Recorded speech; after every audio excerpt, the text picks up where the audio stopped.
Just 400,000 people live in Switzerland's biggest city, Zurich. It has an international flair, but the pace of life is by no means stressful. Zurich and Geneva are among the world's most important international financial centres. Thanks to the UN's office and other international organisations, Geneva has a cosmopolitan feel. The Swiss capital, Bern, has the charm of a picturesque small town. From Geneva, Zurich or Bern, you can reach the Alps in no time. Some of the world's best ski slopes are a stone's throw away. Ja, man hat einfach alles. Man hat einen schönen See, vor allem im Sommer. There's everything here. Man hat gute Einkaufsmöglichkeiten. In summer you can enjoy the beautiful lake. Man kann sich zurückziehen, ein bisschen am See, ein bisschen geniessen. Man kann The shopping is good. in der Stadt sein, das ganze Leben. You can go off and relax by the lake, or you can go into the city center and be right in the thick of things. Ein guter Mix. Es ist sehr genau. Es ist alles Everything runs like clockwork. Everything works. I'd say it's almost perfectionist. I lived in London for a long time, and people there have a very different attitude to life, even if things don't work. It's very quiet, it's very international, and people speak lots of languages. So I'd say it's great. Things might have been safer in the past, but it's still very much okay. One of the 39 criteria for a high standard of living, according to the Mercer study, is good infrastructure. Switzerland doesn't just possess excellent urban public transport systems, its railway network is also one of the best in the world. And there are international airports too, an important factor for expats. We look into 39 criteria, very specific ones, like political environment. We look at relationship with other countries. We look at internal stability. So therefore, for Switzerland, it's very high rated.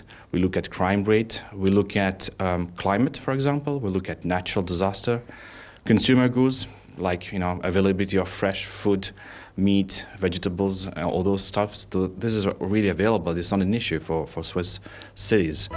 Photographer Pedro Núñez from Chile has been living in Switzerland for 6 years, both in Bern and Zurich.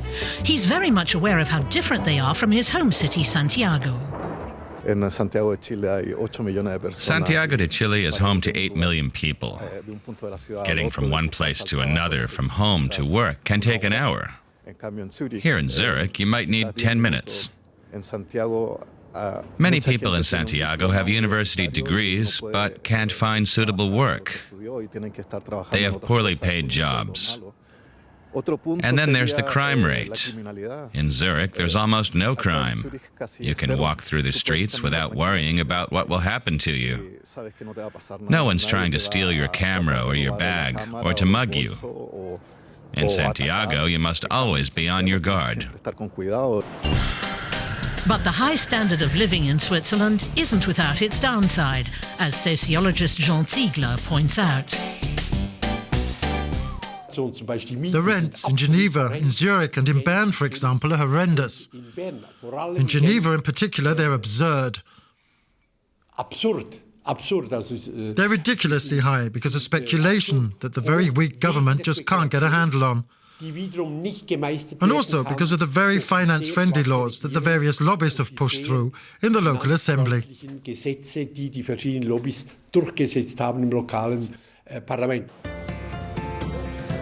Switzerland may be small, but it's one of the richest countries in the world. Economics professor Matthias Binswanger has been researching whether this wealth really makes people happy.